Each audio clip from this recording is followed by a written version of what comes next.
All right, all right. It is official. Paulie Depodesta is out, completely gone. Finally, Paul Podesta is out as the chief strategy officer.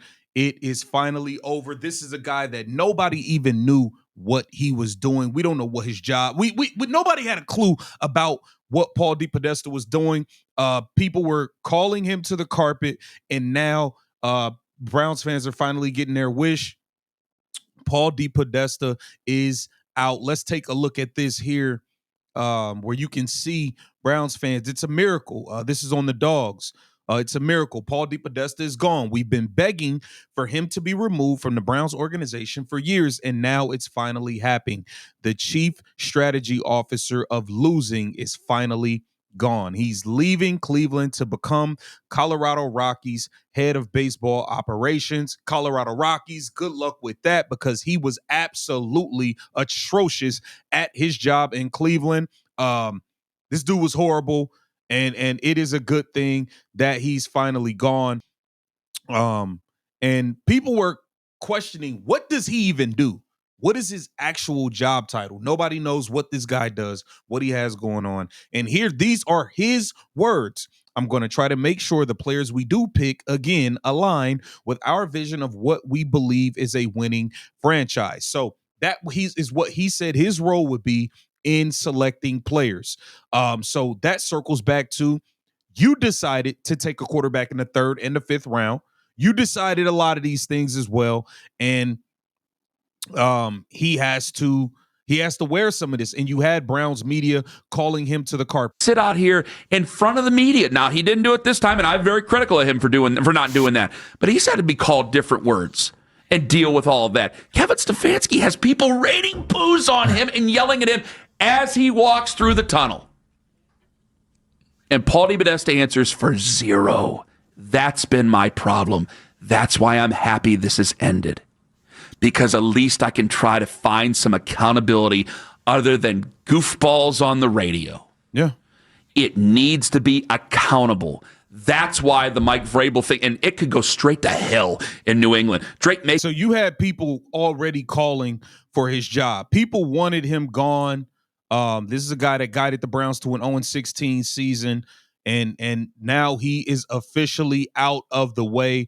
Let's see what some of the fellas had to say on UCSS. I think this is the best thing possible, and this could potentially be good news for Shedeur Sanders. The Cleveland Browns, Jimmy Haslam could be cleaning out the entire staff. Andrew Berry, Kevin Stefanski, everybody is at risk at this point.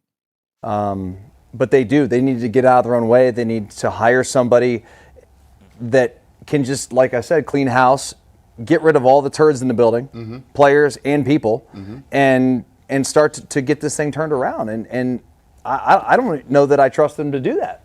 Yeah, guys, here's what I can say. You don't know what he actually did. You know his name is Chief Strategy Officer. That's a really nice corporate way of being like, yeah, don't ask any questions because we're not going to tell you what he actually does. It's like, remember the That's a fact. That's a fact. Nobody could ask him anything. Nobody knew what he did. famous line from Office Space? I What is it you do around here? I said that. Yeah, Oh, did you? I I wrote started that. Before you walked in. Yeah. Did you? Yep. I wrote that today. I just said that. They put him in the basement next to Milton and the Stapler, basically. Like the Bobs. Yeah. And he's there hanging out, and it's like, all right, so he's insulated from any criticism. He's insulated from you poking and prodding. But the one thing that I've always learned is, it's not necessarily what people tell you. Just look at the actions and what happens around. I think that this is another strange happening inside the Browns building. I go all the way back to the whole situation where you got the two quarterbacks. I go back to the 3rd and the 5th round pick.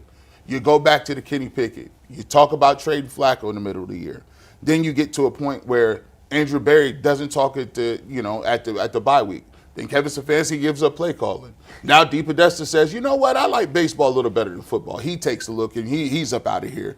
And you get to a point where now Jason says, we had a plan for about 24 hours. Yeah. And now you don't got a chief strategy officer. Your other quarterback that was a veteran is somewhere throwing for 400 a week. And you got two rookies backing each other up. And you try to figure out how we going to get through the season. That tells me that there are way more things going on behind the scenes than they would like us to let on. I 100% agree with G. Bush on that. I think maybe there was some alignment at one point between Kevin Stefanski and Andrew Berry. I feel like Andrew Berry is starting to flex his muscle a little bit more, but I don't think that they're on the same page at all anymore. Kevin Stefanski clearly wanted nothing to do with the Shedeur Sanders pick. He wanted nothing to do with the that whole spectacle and everything that's going on. He wanted to stay away from, which is why he didn't want Shedeur in the first place. And maybe Jimmy Haslam and Andrew Berry pulled the trigger, but obviously there is a rift in this organization. There's a lot of things going on behind the scenes that we are not privy to. Because all of those things, if you just think about it during the season, Dustin, how many of those things happen to other football teams? If one of those things happened, we would be like, whoa. But these guys had this. This is every week. This is something every week, Jason. Yeah. It has to be something here. And I'm anxious to see how this thing unfolds because, like you said, it's coming. We'll figure out as the season rolls on. You'll start to hear a little more, and that's how the story is put together. Oh, I know. The truth is gonna come out at some point about this whole situation, and I believe it's all gonna come out when Kevin Stefanski ultimately gets fired. The second he gets fired, that's when leaks are gonna start coming out about, oh well, I didn't even want Dylan Gabriel. Oh no, I did want Dylan Gabriel. Oh no, that was Andrew Berry's pick. Oh no, the pairing Shedeur, all of this stuff is gonna come out. It's gonna start leaking out. The Myles Garrett situation, how he was acting, all of it is gonna come out in due time. I'm telling you, the second people start getting fired, that's when things start coming out. Paulie Depodesta gone. And Kevin Stefanski, I believe at the end of the year, will be gone. And that is when a lot of this behind the scenes information is going to come out. Make no mistake about it. Interesting this morning as I was putting together some graphics. I sit here every week and say, guys, the problems run so much deeper than head coach. Everybody wants to fire the head coach. Everybody wants to fire the general manager. That's not going to solve anything until the owners get out of the way.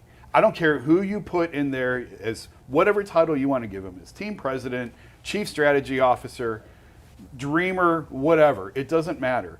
Until ownership steps out of the room and says, you guys do this and we will write the checks, nothing is going to change. It doesn't matter who's in those roles. And the reason why I have defended Kevin is because Kevin has shown an ability to navigate a lot of these landmines. Now, the snow's piling up on him, right? I said that a few weeks ago. It might just be that the snow's too high and the shovel's not big enough and everybody has to go.